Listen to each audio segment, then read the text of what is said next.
The air in the archives hung heavy, thick with the scent of decaying paper and forgotten lives.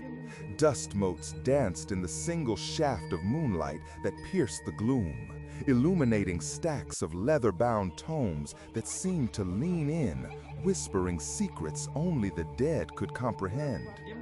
Dr. Aris Thorne, a man whose life had been a quiet pursuit of obscure historical truths, felt a familiar prickle of unease, a sensation that always accompanied him when he delved too deep into the forbidden corners of history. He was here, in the deepest sub-basement of the Grand Athenaeum, on the hunt for a legend, a myth whispered in hushed tones by scholars who dismissed it as pure fantasy, the tale of the Chimeric Chronicle.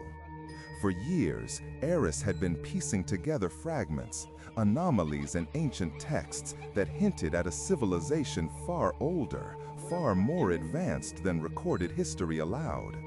These fragments spoke of beings not of this world, of creatures that defied biological classification, and of a cataclysm that had reshaped the very fabric of existence. Most dismiss these as allegorical interpretations, poetic license of ancient scribes. But Aris, with his meticulous research and an unshakable intuition, felt the gnawing truth behind the myth. The Chimeric Chronicle, according to these scattered clues, was not a story, but a record, a testament to a time when the line between the mundane and the monstrous was blurred, a time when humanity was not alone. Tonight, he was closer than ever.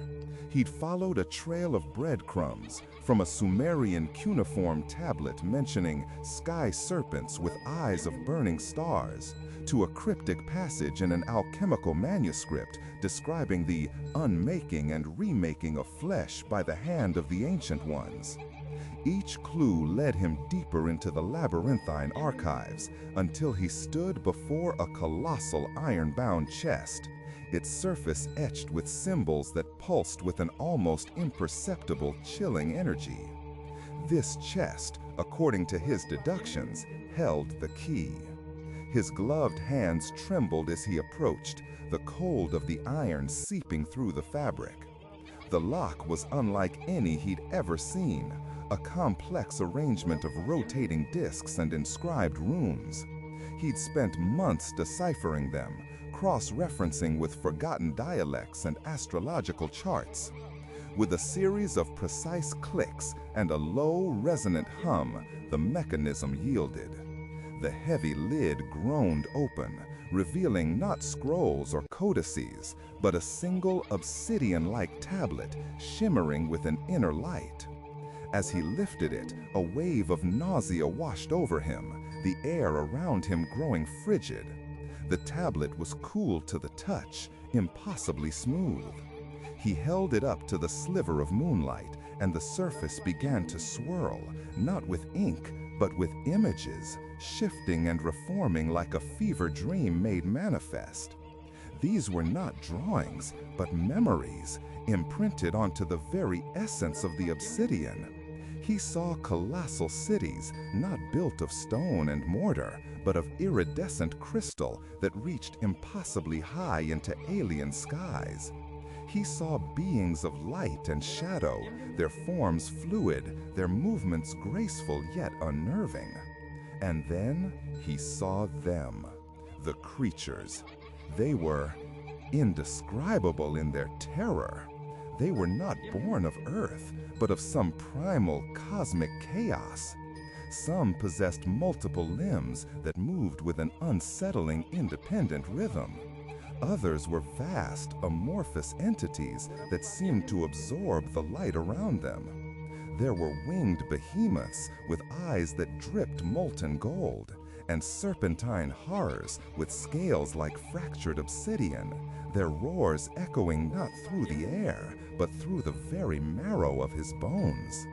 The tablet showed their arrival not as invaders, but as creators. They had shaped the nascent world, their very presence altering gravity, twisting nascent life into new and terrifying forms. Humanity, in its earliest, most primal stages, was their experiment, their plaything. The tablet depicted scenes of horrifying genetic manipulation, of creatures born from the intermingling of human and something other. It showed the construction of vast, monolithic structures, not for habitation, but for purposes Aris couldn't fathom, structures that seemed to hum with a power that warped reality itself. Then came the sundering, as the tablet vaguely termed it, a cataclysm, not of natural forces, but of internal conflict.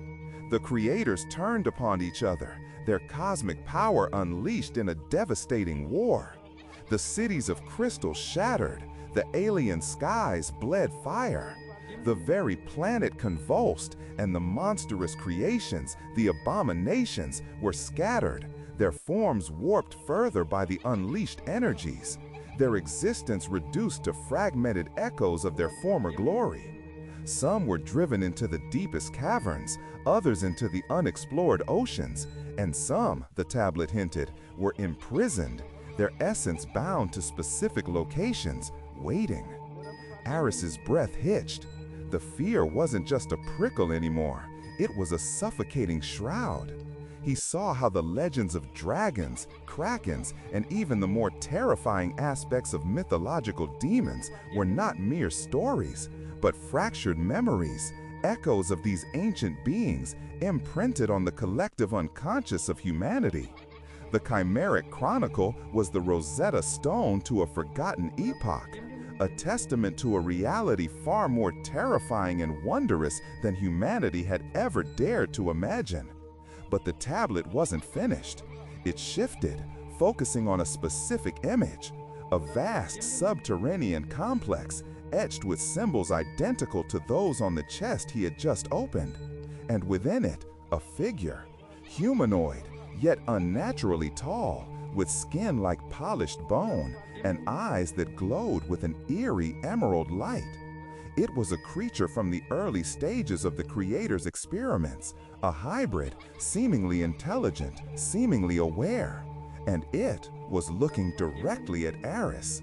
A low, guttural sound vibrated from the tablet, a sound that wasn't sound, but a pressure on his eardrums, a tremor in his soul. The images on the tablet began to blur, coalescing into a single overwhelming impression, a hunger. An ancient, insatiable hunger. Suddenly, the single shaft of moonlight flickered, then extinguished. Darkness, absolute and suffocating, descended. Aris fumbled for his flashlight, his heart hammering against his ribs like a trapped bird. The silence of the archives, once a comforting blanket, now felt like the stillness before a predator strikes. He heard it then. A faint scraping sound, far too deliberate to be the settling of old stone. It was coming from the far end of the archive, from the direction of the sealed-off section, the one rumored to have been closed off due to unsettling occurrences. His hands, no longer trembling with scholarly excitement, now shook with primal fear. He brought the flashlight beam up, its weak glow cutting a wavering swath through the oppressive darkness. The scraping grew louder, more distinct. It sounded like claws on stone, a slow, methodical progress. He backed away from the chest, his eyes scanning the shadowed alcoves. The air grew colder, a biting, unnatural chill that had nothing to do with the subterranean environment. He could feel a presence, an ancient, malevolent awareness that had been awakened by his intrusion. The obsidian tablet, still clutched in his hand, pulsed with a faint, unsettling warmth, as if it were a beacon, drawing something to him.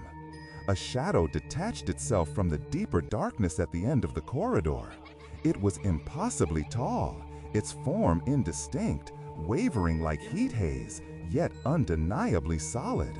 2 points of light, like malevolent emeralds, gleamed from where eyes should be.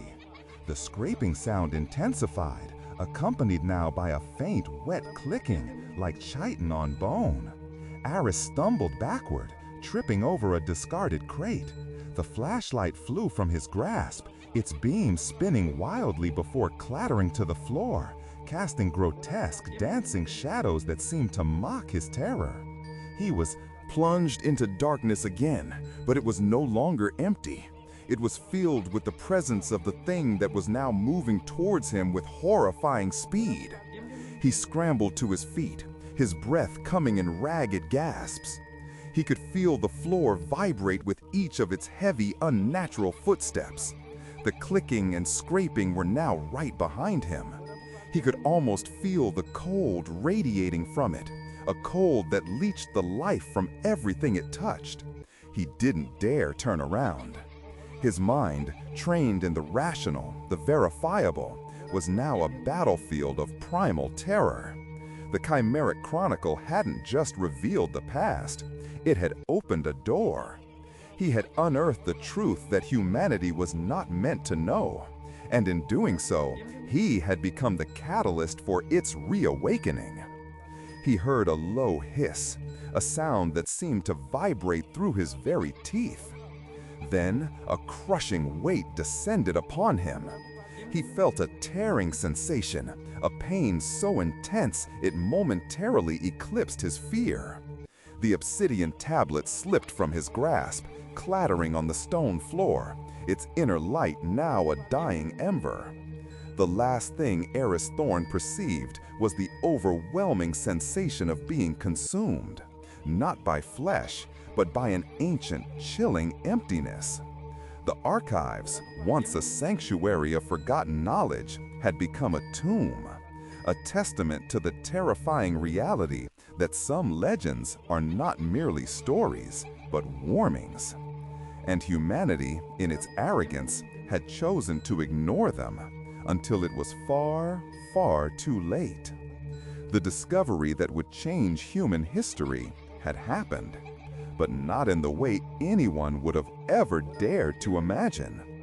It was a discovery that would ensure humanity's silence, a silence that would echo through the ages, a testament to the creatures that slumbered, waiting for the moment when their stories would once again be etched not in forgotten chronicles, but in the very fabric of a world that had learned, in the most horrifying way possible, that it was never truly alone.